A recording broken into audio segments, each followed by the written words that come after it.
Hi guys!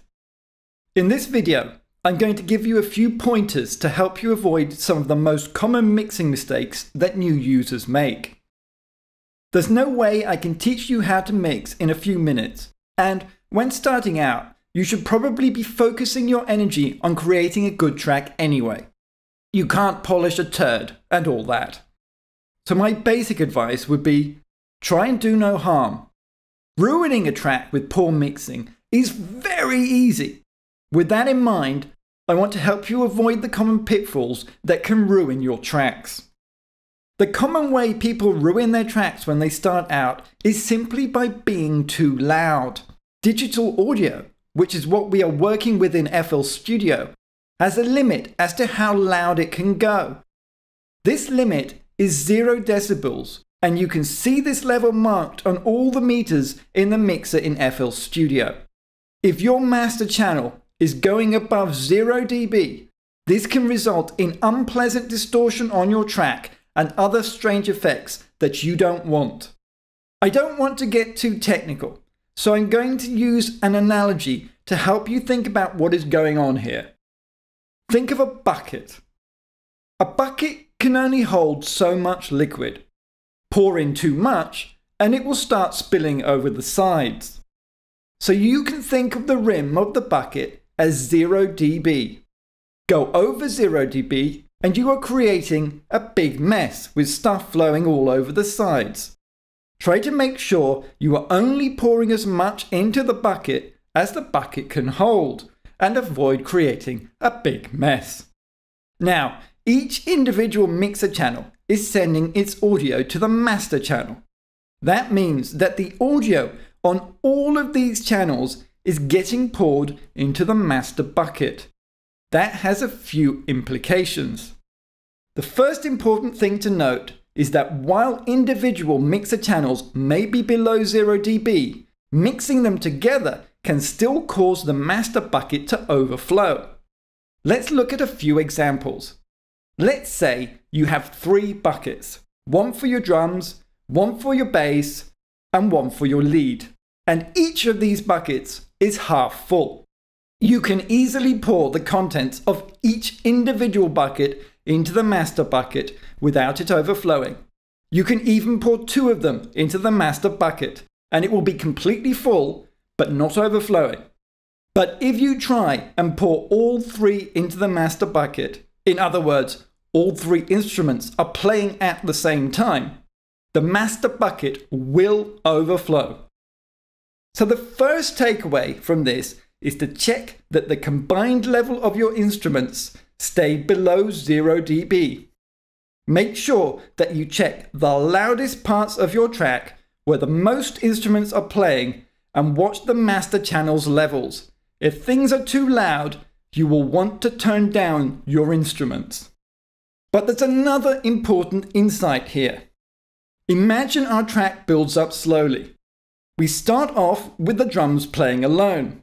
At this point, our master bucket is half full, so no problem there. Then we bring in the bass, and our master bucket is full, but not overflowing. Then we bring in the lead melody. What happens now? Well, the master bucket will overflow, and we end up with a bucket that has 1/3 drums, 1/3 bass, and 1/3 melody, plus half a bucket of overflowing mess. Yuck. Now, let's back up a minute. Before the lead came in, both the drums and the bass each took up a half of the bucket each. Now, they are both getting only 1/3 of the bucket. A half is bigger than a third. That means that by adding the lead melody, we have made both the drums and the bass quieter compared to before.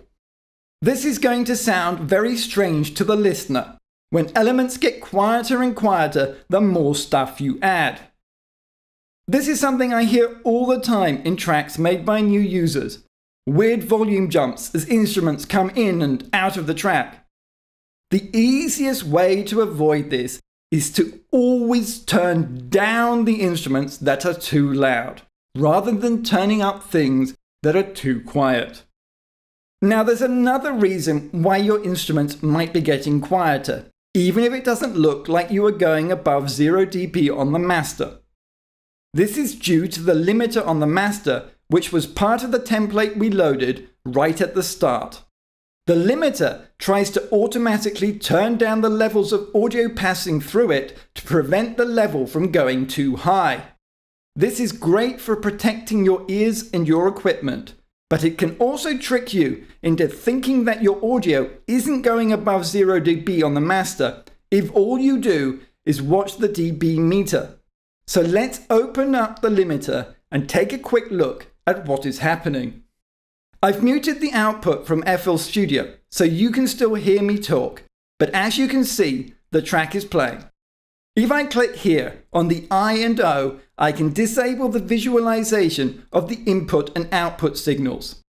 Now, all we can see is how much the limiter is turning down the volume of the audio going through it. As you can see, in my case, it's turning it down ever so slightly in a few places, but not by very much and not very often. Now, I'm going to add Panomatic to the master just before the limiter and use it to turn up the levels of the audio going into the limiter. Now you can see that the volume is being turned down quite a bit and quite regularly. This indicates that the audio going into the limiter is too loud. If you see something like this, it means you should start turning down your mixer channels until the mix isn't getting turned down by the limiter. You can also see how the dB meter on the master is peaking at 0 dB quite a lot. If I take things to extremes and copy Panomatic with the same settings to the effect slots 2 more times, you should really be able to hear how different instruments get louder and quieter depending on how much is playing.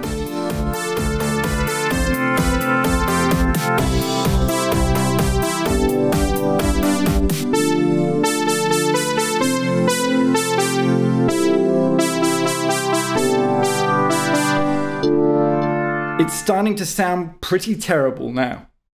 Until you understand how compressors and limiters work, I'd suggest that you try and keep everything below 0 dB as much as possible, and make sure that the limiter on your master isn't doing much or anything at all. If I disable the volume boost, you'll notice that the music gets quieter, but also stops sounding as weird.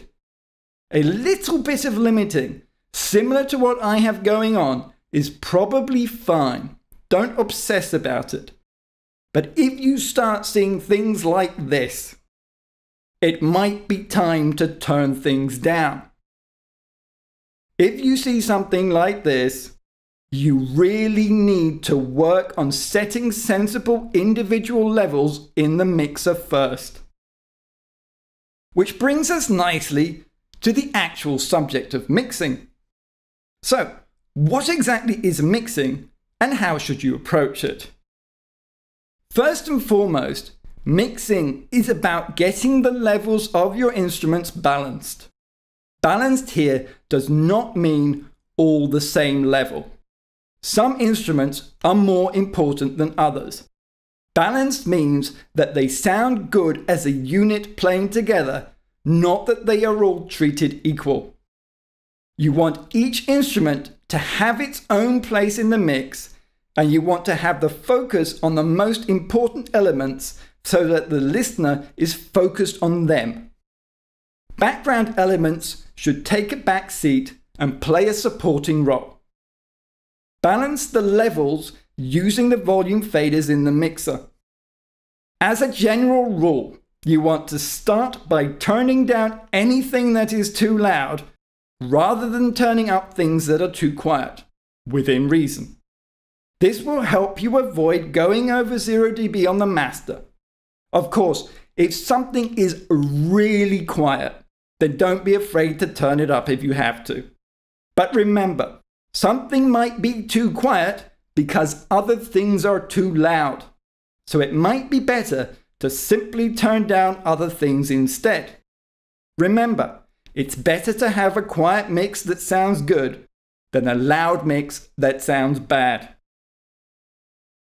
As well as setting the levels of each mixer track, we can also pan the track across the stereo field. This can help give instruments a place in the mix. In general, you want to keep your kick drum, bass, and your main vocals, if you have any, in the middle. It's common to have the snare drum there too, or only very slightly to the side. I'm going to pan my snare and hi-hats slightly to one side. It can be a good idea to pan things like cymbals to either side, which is what we did earlier.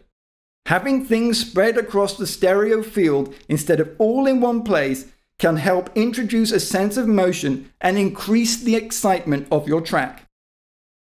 Because this track doesn't have that many instruments playing, I'm going to leave most of them panned centrally. If you have two complementary parts, it can be a good idea to pan one to the left and one to the right to give them both some space. Not having many parts playing at the same time makes the whole process easier in our case. I'd suggest that you try and use the volume faders and panning knobs to create as good a mix as you can. As you gain more understanding, you will probably want to learn about equalizers or EQ and compression. I won't cover them here though, as you can find more than enough resources online and you still have a lot more to learn about writing a track before you need to learn to mix it. A word of caution though. Most people start out by going overboard on the EQ in particular. Sometimes more is less. If a sound really won't fit in without lots of EQ, that's generally a sign that there's something wrong with the sound itself. If that's the case, you probably just want to use a different sound or tweak your presets in the instrument. There's a common saying that is good to remember: fix the problem at the source. If your lead has too much bass in it, move it up an octave, or use a preset that isn't as bass heavy. It's a much easier and often quicker fix. You might want to take some time to add some extra parts to your track using everything you've learned so far. Just remember to keep an eye on your master channel's dB meter and check what the limiter is doing. When you're done, I'll show you how you can export the final results of your project so you can share it with your friends. I'll also show you how you can export the audio of each mixer track individually. This can be especially useful if you are using the trial version, as you will not be able to reload your projects until you purchase FL Studio. If you export the audio for each mixer channel, you can always load these audio files into FL Studio if you want to do something with them. You won't be able to change the notes and sounds though, but you will be able to add additional effects. Alright, I'll see you in the next video.